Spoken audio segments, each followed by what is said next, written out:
Mến chào các bạn. Sau khi ông Park chia tay đội tuyển Việt Nam, mối quan tâm bậc nhất không phải là về người tiếp quản vị trí huấn luyện viên trưởng, mà chắc chắn là về thành tích và phong độ sắp tới của đội tuyển Việt Nam sẽ bị ảnh hưởng như thế nào. Đây là câu hỏi khó mà hiện tại trong thời điểm làm video, chúng ta không thể nào có một đáp án chính xác, đành chờ khán giả của các năm về sau trả lời thay vậy. Tuy nhiên, mình vẫn có thể nói về ông Gong Oh-kyun, người kế nhiệm ông Park Hang-seo. Liệu rồi một trong những cầu thủ giàu nhất xứ sở Kim Chi có phải là vị tướng phù hợp cho dàn lính chiến của đội tuyển Việt Nam?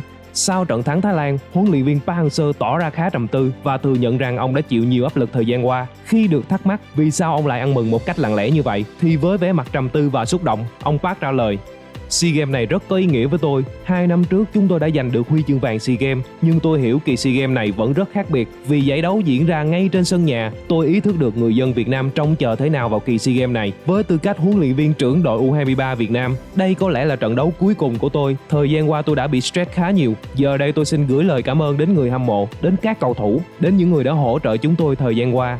Và khi được hỏi về người kế nhiệm Gong Oh-kyun, ông Park nói: tôi không phải là người phù hợp nhất để trả lời câu hỏi này. Mỗi huấn luyện viên đều có một chiến thuật, triết lý, cách vận hành lối chơi khác nhau. Tôi không biết được sắp tới đội chơi sẽ như thế nào. Vấn đề là các cầu thủ trẻ vốn không có nhiều cơ hội chơi bóng ở giải quốc nội. Hy vọng qua những trận đấu này họ sẽ tiến bộ hơn.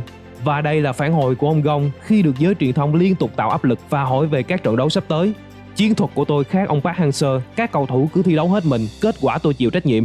Wow, một câu nói cực kỳ tự tin và thể hiện rất rõ quan điểm huấn luyện của mình. Cùng nhớ lại phát biểu chính thức đầu tiên của ông Park Hang-seo khi nhận vị trí huấn luyện viên trưởng đội tuyển Việt Nam vào ngày 11 tháng 10 năm 2017.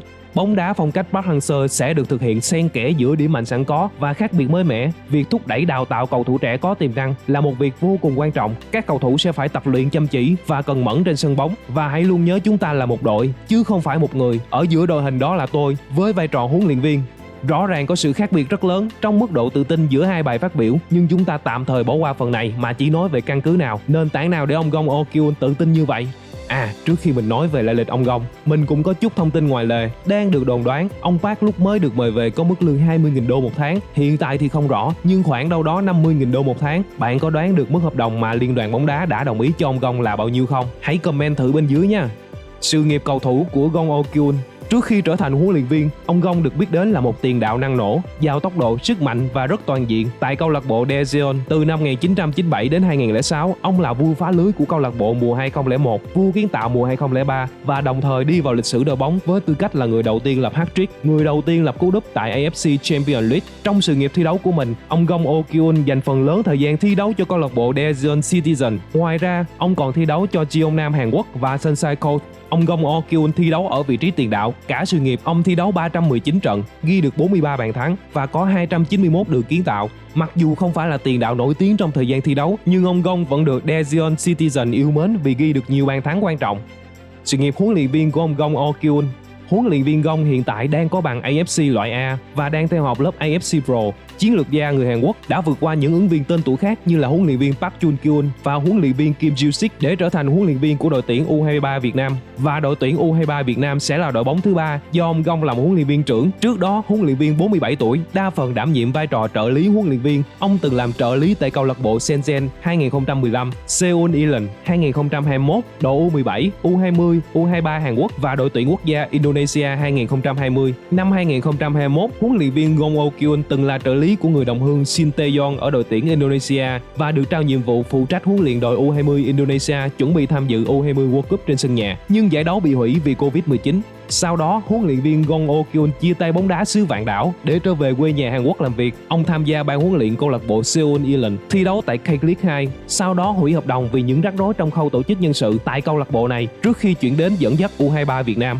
Một số bạn sẽ thắc mắc tại sao ông Gong chủ yếu làm việc với các đội trẻ. Có thể nói phát triển cầu thủ trẻ là sở thích, niềm đam mê của huấn luyện viên Gong Oh-kyun. Nó hình thành từ những năm cuối ông chơi cho Daejeon, khi ông quyên góp 200.000 won từ mỗi bàn thắng hay là pha kiến tạo cho học sinh trường trẻ mồ côi Sunwoo. Ông cũng từng là một trong những cầu thủ có thu nhập cao nhất giai đoạn bấy giờ. Ước tính tài sản của ông lên đến 3 triệu đô. Giải nghệ năm 2009 trong màu áo câu lạc bộ Sunshine Coast của Australia, ông quyết định ở lại xứ chuột túi và tham gia công tác đào tạo trẻ cùng Shin Tae-yong, huấn luyện viên của Indonesia hiện tại trong 4 năm rưỡi.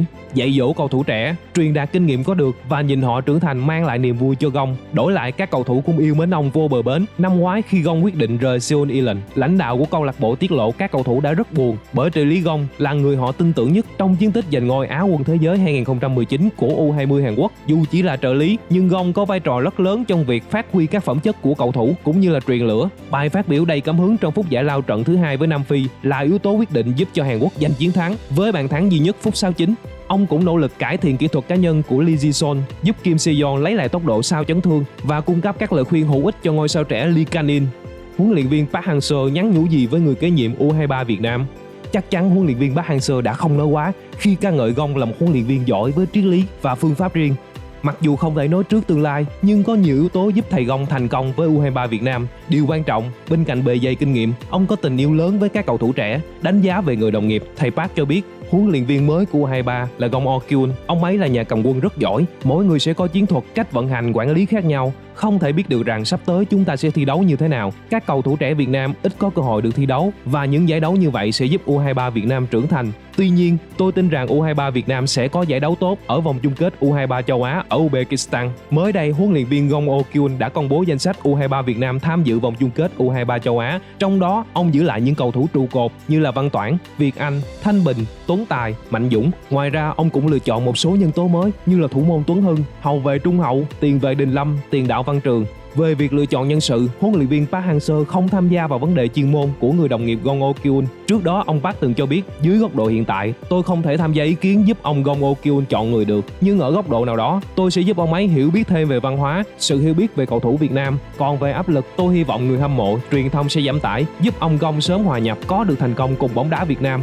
Hy vọng rằng ngọn lửa vẫn sẽ được tiếp nối và ông Gong sẽ lại ghi tên mình trong nền lịch sử vẻ vang bóng đá Việt Nam. Còn bạn có tin ông Gong sẽ là một thầy Park thứ hai? Chỉ có thời gian mới trả lời tất cả. Các bạn sau này mà xem video, nếu biết kết quả như nào thì cũng nhớ comment lại nha.